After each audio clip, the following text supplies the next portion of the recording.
sharpness, the contrast. For text, you could paraphrase sentences, swap out words with synonyms. So you're giving the model different ways of looking at the same information. Exactly. Data augmentation, it helps expose the model to a wider range of variations. So it's less reliant on that smaller set of original data.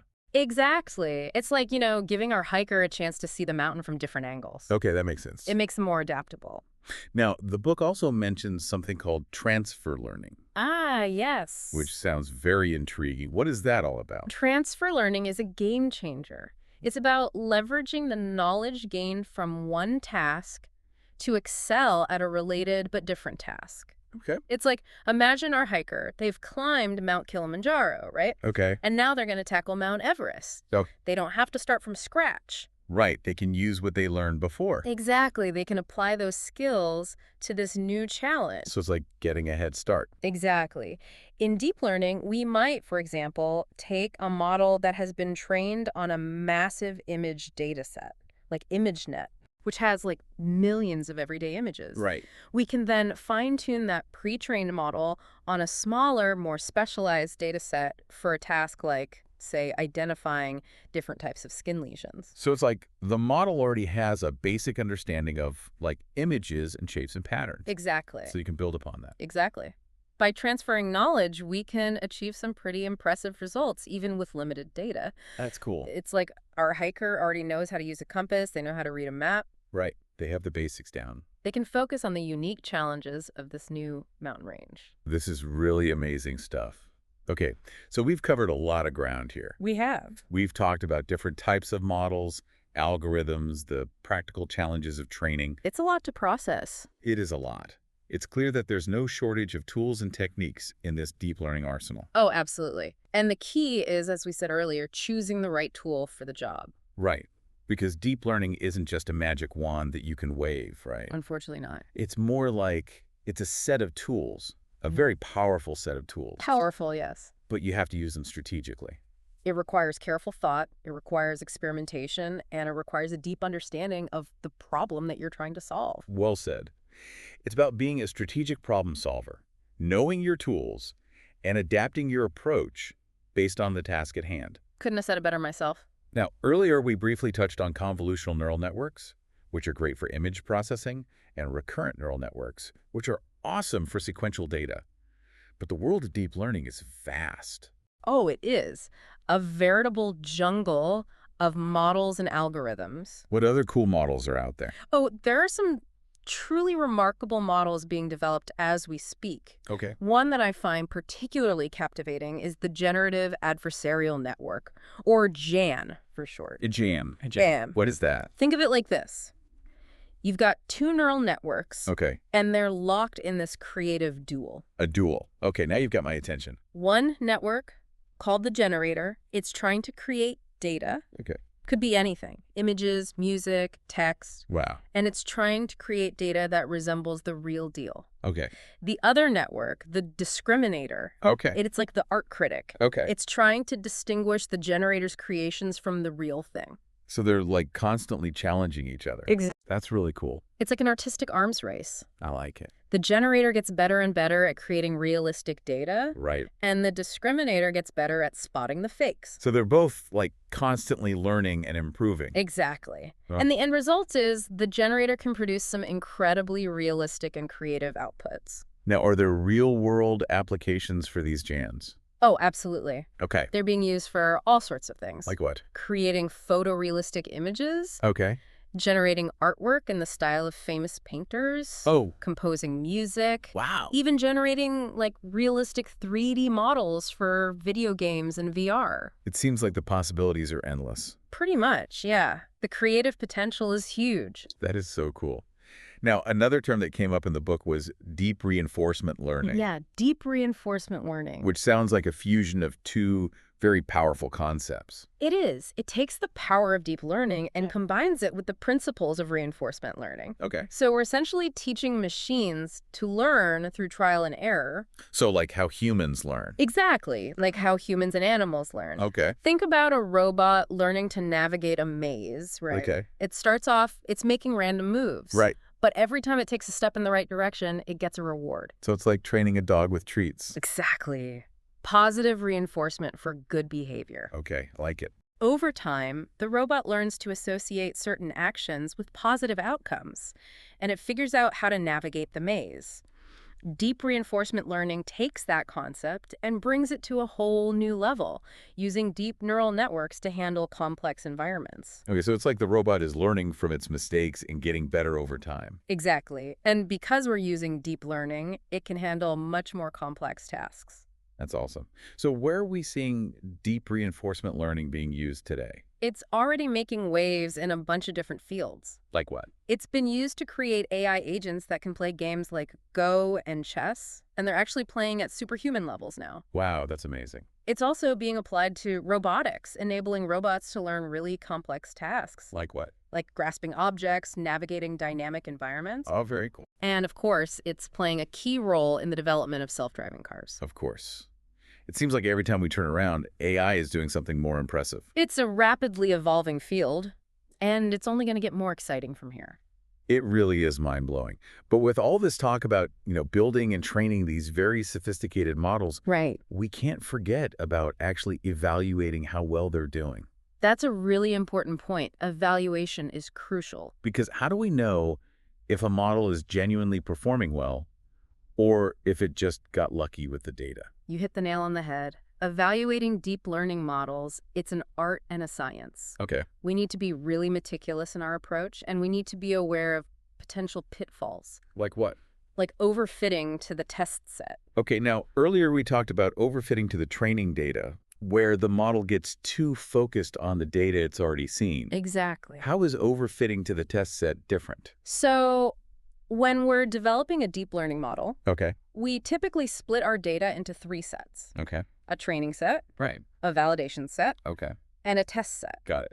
Overfitting to the test set happens when we repeatedly evaluate our model on that same test set. Okay. And we keep tweaking and adjusting until we get a good score, but it's not a true reflection of how well it will perform on new, unseen data. So it's kind of like cheating the system a little bit. A little bit, yeah. It's like a student memorizing the answers to a practice test. Right. They might ace the test, Yeah. but they haven't actually learned the material. So how do we avoid falling into that trap? You have to treat the test set as sacred. You use it only once at the very end Okay. to get that final, unbiased measure of performance.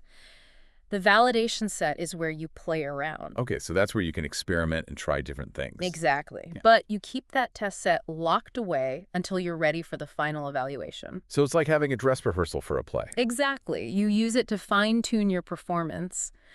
But the real test, Opening night. exactly, when Yeah. the audience is watching. And just like a successful play, evaluating deep learning models demands this rigorous, thoughtful approach. Okay, so we have to be very deliberate and thoughtful about how we evaluate these models to make sure that we're getting an accurate picture of how well they're performing. Precisely. This has been incredible. It has. We've delved into the nuts and bolts of building deep learning models.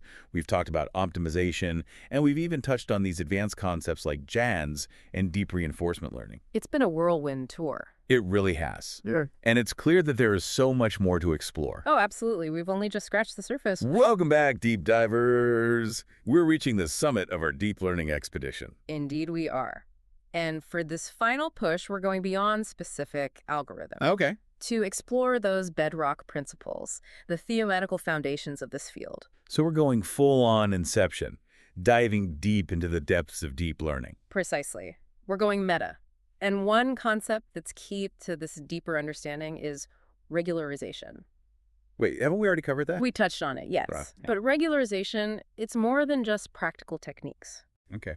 It speaks to a fundamental tension at the heart of machine learning, really at the heart of learning itself. Okay, now you've got me intrigued. How so? Think about it. When we learn something new, there's this balance we strike Okay. between memorizing and truly understanding, generalizing, Okay. You cram for a test, you might ace it, but did you really learn it? Oof. Yeah, I've definitely been there. Forgotten everything the next day. Exactly. Deep learning models, they can fall into the same trap. Right. Regularization, it's all about guiding those models, encouraging them Okay. to find that sweet spot. So they don't just memorize, but they actually understand. Precisely. Not just fitting the training data perfectly, but generalizing well to new data, stuff they've never seen before. It's like teaching them to think on their feet, not just parrot back what they've heard.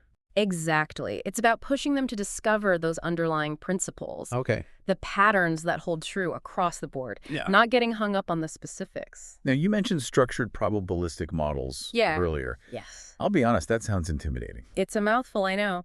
But the concept is really elegant.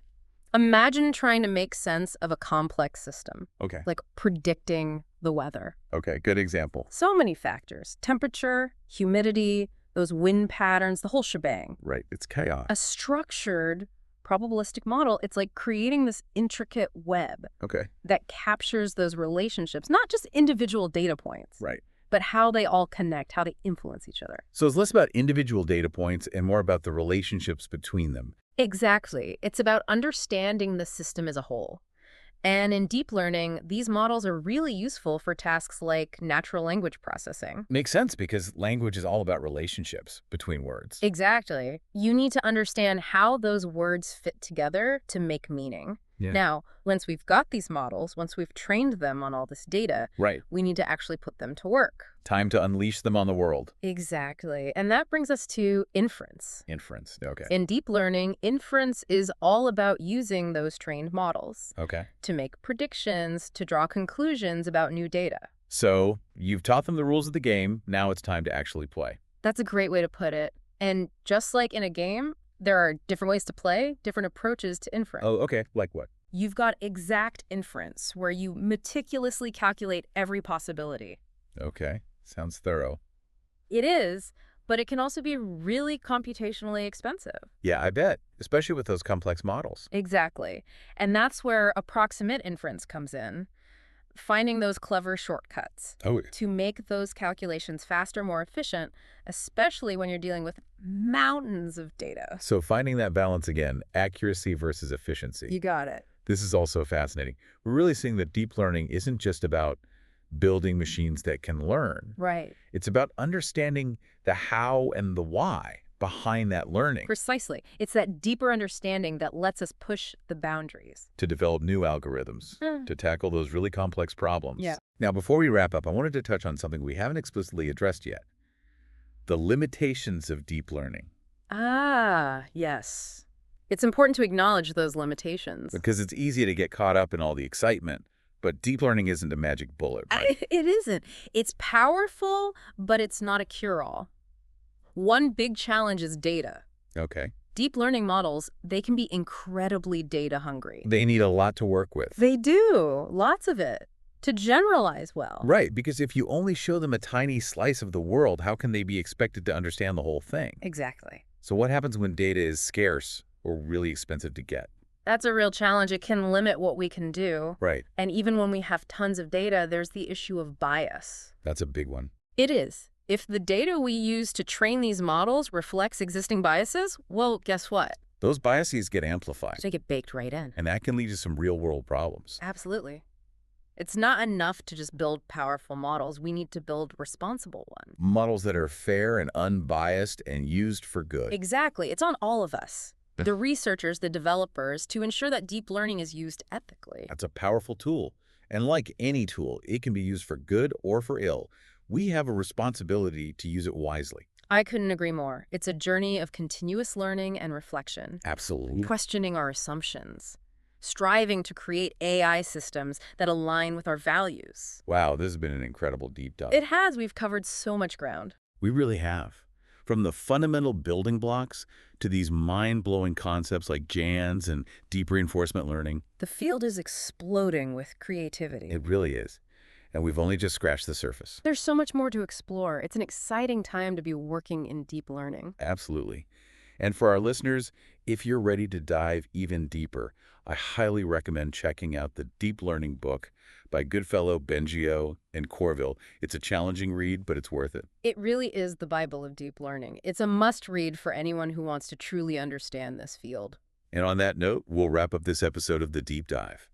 Thank you for joining us on this incredible journey into the heart of deep learning.